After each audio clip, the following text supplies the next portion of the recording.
इस युवावस्था में जबकि तुम्हें राजपाट करना है, ऐश्वर्य भोगना है, तो तुम लोग शिव भक्ति में लग गए। ये तुम्हारे लिए सुख कैसे है पुत्र? ये भक्ति सुख कैसे है, इसे वाणी द्वारा स्पष्ट नहीं किया जा सकता पिताश्री, किंतु मन और आत्मा का आनंद इसे प्रिय है। और तुम दोनों मुझे प्रिय हो, अपनी प्रजा प्रिय है। मैं ये चाहता हूं कि जिस प्रकार तुम दोनों मुझे प्रिय हो, उसी प्रकार तुम प्रजा को और प्रजा तुम्हें प्रिय हो।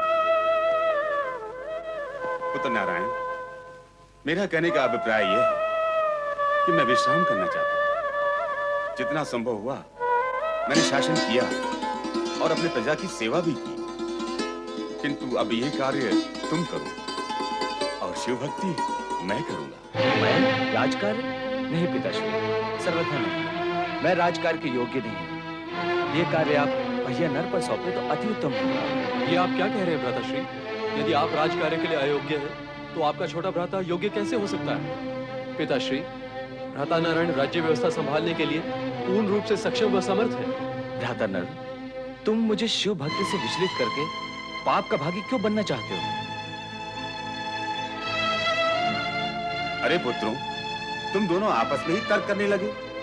मैंने जो कहा उस पर ध्यान ही नहीं दिया। पिताश्री, आपने जो कहा भ्राता नारायण से कहा, क्योंकि बड़े होने के नाते राज सिंहासन के उत्तराधिकारी यही हैं। किंतु शिव भक्ति के कारण ये मुझे राज सिंहासन के लोभ और माया में डालने का उपक्रम करने लगे, तो मैंने पारंपरिक रीति को स्पष्ट किया, तर्क नहीं किया मैंने। नर, तुम अपनी सीमा मर्यादा में रहो। तुम मुझे और पिताश्री को पारंपरिक रीत रीत का ज्ञान देना चाहते हो? क्या पिताश्री और मैं इस सत्य को नहीं जानते? वे विश्राम करना चाहते हैं और मैं शिव भक्ति। इसलिए तुमसे कहा गया है तुम शासन की व्यवस्था संभालो। ये मेरी और पिताश्री की आज्ञा है। नहीं, ये इनकी आज्ञा नहीं, आपकी इच्छा है। आप शिव भक्ति के कारण राज सिंहासन का त्याग कर रहे हैं तो करें, किंतु मुझे शिव भक्ति से विमुख करके आपको क्या लाभ होगा? राज नारायण, आपको दूरदर्शिता से काम लेना होगा। इसी में राज्य और प्रजा का कल्याण है। आपको राज्य कार्य संभाल लेना चाहिए। यही समय की मांग है युवराज। नहीं, शिव भक्ति के बिना अब मेरा जीवन अपूर्ण है। ये मुझसे नहीं होगा। पुत्र नर, यदि नारायण के राजा बनने की इच्छा नहीं है, तो तुम ही स्थिति को समझकर इस दायित्व को ग्रहण करो। पिताश्री, यदि भ्राताश्री शिव भक्ति से विमुख नहीं हो सकते, तो मैं उनका लघु भ्राता, जिसका हृदय और भी कोमल है, कैसे शिव भक्ति से परे जा सकता हूँ? मुझे क्षमा करें पिताश्री। कैसे पुत्र हो तुम कि तुम्हें अपने पिता की आज्ञा मानना स्वीकार नहीं? किंतु तुम ये भी जान लो कि तुम्हारे इस हट से मेरा विचार बदलने वाला नहीं, और मैंने भी ये दृढ़ निश्चय कर लिया है कि मैं अपना राजपद त्याग कर वन जा रहा हूं। और अब यदि राज्य में अव्यवस्था हुई तो इसका सारा उत्तरदायित्व तुम पर होगा। उसके कारण तुम होगे और इसका उत्तर प्रजा तुमसे मांगेगी, तुमसे। आप क्रोध न करें पिताश्री। ज्ञानियों का कहना है क्रोध करने से स्थिति बनती नहीं, अपितु और बिगड़ जाती है। आपकी आज्ञा अनुसार यदि मैं राज सिंहासन पर बैठ भी गया तो मेरा तन भले ही उपस्थिति दे देगा, किंतु मेरा मन सर्वदा शिव के ही ध्यान में लीन रहेगा। उससे क्या लाभ? तो मैं क्या करूं? तुम दोनों अपनी भक्ति को त्याग नहीं सकते और मैं राज्य का त्याग किए बिना रह नहीं सकता। तो फिर प्रजा का क्या होगा? प्रजा को संभालेगा कौन? उसकी व्यवस्था कौन करेगा? प्रजा को स्वयं अपनी व्यवस्था करने का अवसर दें पिताश्री। वे सारा कार्य संभाल लेंगे। क्या क्या कहा तुमने? प्रजा के प्रतिनिधियों को राज्यभार सौंपकर प्रजातंत्र की एक नवीन परंपरा आरंभ कीजिए महाराज।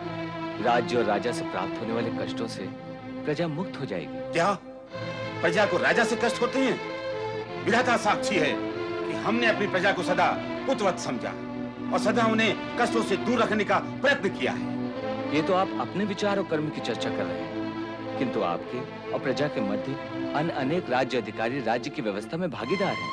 वे उन्हें पुत्रवत नहीं समझते और सारा दोष राजा पर ही आता है। प्रजा के प्रतिनिधि अगर सारा राज्य कार्य करेंगे तो गुण दोष का सारा दायित्व प्रजा का ही होगा। लगता है भगवान शिव शंकर की यही इच्छा है।